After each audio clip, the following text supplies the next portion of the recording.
युस्रा, मेरी से असाइनमेंट में हेल्प कर दो, मैंने कल क्लास नहीं अटेंड की। दिमाग तो खराब नहीं हो गया? अपना काम खुद करो। I am a feminist. इसमें फेमिनिज्म कहाँ से आ गया? तुम सब लड़की ऐसे ही होती हो, कभी रोटी पका दो, कभी खाना गर्म कर दो, कभी ये कभी वो। I am a progressive woman, हमें पीछे खींचना बंद करो। देखो, मैंने आपसे थोड़ी सी हेल्प मांगी है, और क्या फेमिनिज्म के अंदर जेंडर इक्वालिटी नहीं आती?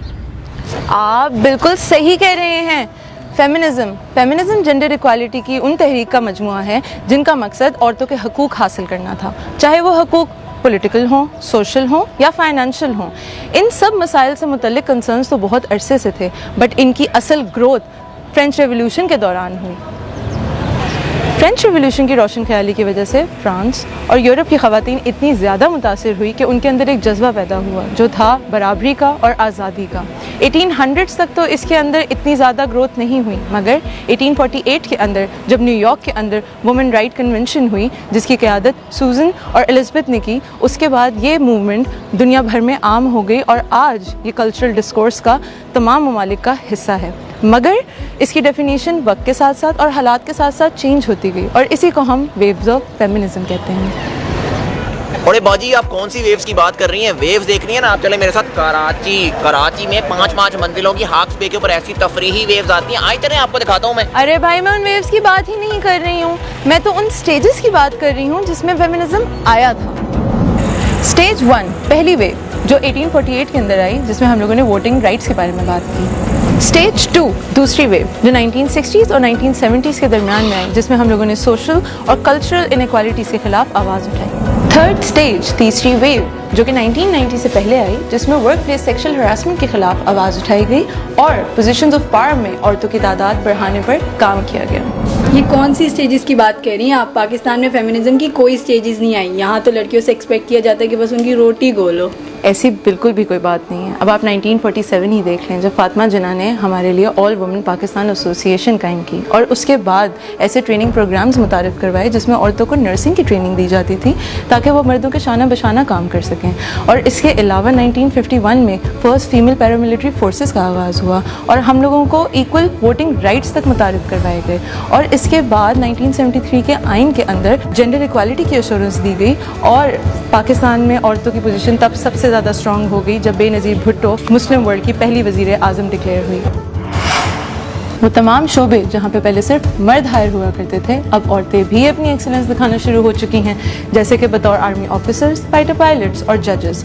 और साथ ही साथ वो तमाम सोशल मीडिया कैंपेन जो पहले सिर्फ कैंपेन्स थी, अब इवन ड्रामा इंडस्ट्री में भी यूज़ होना शुरू हो चुकी हैं। तो आप क्या कहना चाह रही हैं, पाकिस्तान में ख़वातीन को मसाइल ही नहीं है? नहीं, मसाइल हैं, मगर चलें इसके एक्सपर्ट ओपिनियन के लिए हम चलते हैं मास्टरनी हमना जी के पास। पाकिस्तान में ख़वातीन के कई मसाइल में lack of basic education, negligence of health, rape, domestic violence, child marriage और ऑनर किलिंग जैसे कई मसाइल हमें विरासत में मिले। इनसे छुटकारा हासिल करने के लिए कई दहाइयों से फेमिनिस्ट मूवमेंट जारी है। एक रिपोर्ट के मुताबिक पाकिस्तान का एक मसला है जेंडर पे गैप, यानी मर्द और ख़वातीन की तनख्वाह में डिफरेंस। ये डिफरेंस आजकल 34% है। इसके अलावा पब्लिक सेक्टर में ख़वातीन का कोटा 15% है, यानी 118 में से सिर्फ 48 डिपार्टमेंट्स की सीट ख़वातीन को दी जाती है।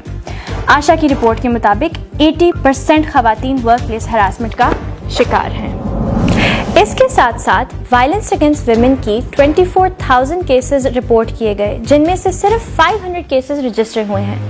बात यहाँ ख़त्म नहीं होती, क्योंकि 2019 की एक रिपोर्ट के मुताबिक पाकिस्तान भर में एक साल के अंदर तकरीबन 1000 औरतों की ऑनर किलिंग हुई, 61 औरतों के ऊपर एसिड अटैक्स हुए और 1,99,000 लड़कियों की चाइल्ड मैरिजेस करा दी गई। पाकिस्तान के इसके अलावा और भी ख़वातीन के मसाइल हैं, जिन प्रॉब्लम्स को सॉल्व करने के लिए कई कैंपेन्स जारी हैं, लेकिन इनके बारे में बात करते करते हम लड़ पड़े हैं, ब्लेम गेम शुरू कर दी है और एक्सट्रीम पोजीशंस इख्तियार कर ली हैं। ये किस तरह की एक्सट्रीम पोजीशंस हैं? वो दूसरी बीबी तो कुछ और कह रही थी। भाई, मुझे तो बहुत कंफ्यूजन है। चलें आपकी कंफ्यूजन दूर करते हैं। अगर हाल में पाकिस्तान में देखा जाए तो दो एक्सट्रीम्स हैं, एक है लेफ़्ट एक्सट्रीम और एक है राइट एक्सट्रीम। जो लेफ़्ट एक्सट्रीम है वो उन लिबरल ख़वातीन का मजमुआ है जो ये समझती हैं कि उनकी तमाम ज़िंदगी के मसाइल की जड़ मर्द हैं, और इसी से एक कॉन्सेप्ट डेवलप होता है जिसे हम कहते हैं मैन हेटिंग। मैन हेटिंग का मतलब ये है कि मर्द बुरे हैं और हमें उनके ख़िलाफ़ आवाज़ उठानी चाहिए। और दूसरी साइड पर ही एक राइट एक्सट्रीम भी मौजूद है जिसके हिसाब से औरतों को उनके तमाम हकूक़ हासिल हैं और उन्हें किसी इजाफी हकूक़ की ज़रूरत नहीं है। और साथ ही साथ ये तमाम कैंपेन्स वक्त का ज़िया है, मगर साथ ही साथ एक 90% की मेजॉरिटी भी पाकिस्तान में मौजूद है जिनके वाकई में मसाइल हैं, मगर वो मसाइल कहीं दब के रह जाते हैं इन दो एक्सट्रीम्स के शोर में। अरे भाई ये बीबी क्या बात करके गई हैं, मेरे तो खुद अपने इतने मसाइल हैं, आप फेमिनिज्म पे बात क्यों नहीं करते? मेरे भाई जो वो कह के गई हैं वो 100% दुरुस्त है, लेकिन हाँ आपकी बात भी ठीक है, मर्दों के भी मसाइल हैं। देखा जाए तो फिजिकल निगलेक्ट, सेक्सुअल अब्यूज़ और वायलेंस विक्टिमाइजेशन के केसेस मर्दों में भी पाए जाते हैं, लेकिन उनको आवाज़ नहीं दी जाती। जैसे कि चैनल 4 की एक रिपोर्ट के मुताबिक 95% ट्रक ड्राइवर्स जो कि पूरे पाकिस्तान का माल ट्रांसपोर्ट करते हैं वो नौजवान लड़कों के साथ सेक्सुअल अब्यूज़ में इन्वॉल्व रहे हैं।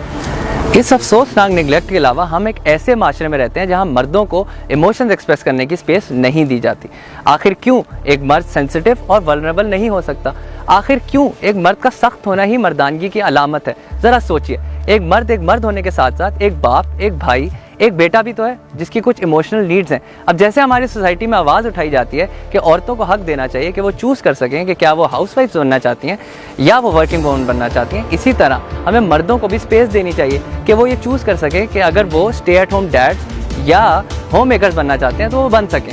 हमारे माशरे में मर्द होने का प्रेशर बाज़ औक़ात इतना ज़्यादा हो जाता है कि उसके हमें घिनौने कॉन्सिक्वेंसेस देखने पड़ते हैं, जैसे कि सुसाइड रेट मर्दों में 5% ज़्यादा है और इसके साथ साथ कार्डियोवैस्कुलर डिजीज़, डायबिटीज़, स्ट्रेस और डिप्रेशन की रेशो भी मर्दों में ज़्यादा पाई जाती है।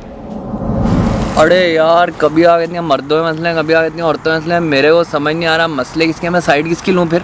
देखें, अगर हम इन सारे मसलों से आगे बढ़ के देखें तो ना ये किसी एक जेंडर की रिस्पॉन्सिबिलिटी है और ना ही एक जेंडर का मसला। ये तो उस सोसाइटल कंस्ट्रक्ट का मसला है जहाँ पर हम सारे बड़े हो रहे हैं, जहाँ पर उस माँ को वो दामाद तो पसंद है जो उसकी बेटी का हाथ बटाए, बट वो बेटा नहीं पसंद जो अपनी बीवी का साथ निभाए। और साथ ही साथ ये सारी सोशल कंस्ट्रक्ट एक पत्थर की लकीर बन चुकी है जिससे दोनों ही जेंडर्स को डेविएट करने की इजाज़त नहीं दी जाती। जहां 18th सेंचुरी में औरतें वेस्ट में वोटिंग राइट्स के लिए लड़ रही थी, वहीं 1400 साल पहले इस्लाम ने औरतों को right to protection, right to business और राइट टू प्रॉपर्टी दिया। हम उस दीन से ताल्लुक़ रखते हैं जिसने औरतों को लिबरेट किया और उनका मुकाम मुआशरे में मज़ीद मजबूत किया। मर्द और औरत अपनी इनफरादियत तो बदल नहीं सकते, मगर वो अपनी सोच ज़रूर बदल सकते हैं। तो फिर ये जेंडर वॉर्स क्यों? इन्हें ख़त्म करें और एक दूसरे का सहारा बनें। आइए आप और मैं मिल के एक ऐसे रोशन मुस्तकबिल की बुनियाद रखें जहाँ पे हमारी बेटियाँ और हमारे बेटे खुशी और बराबरी के साथ रह सकें।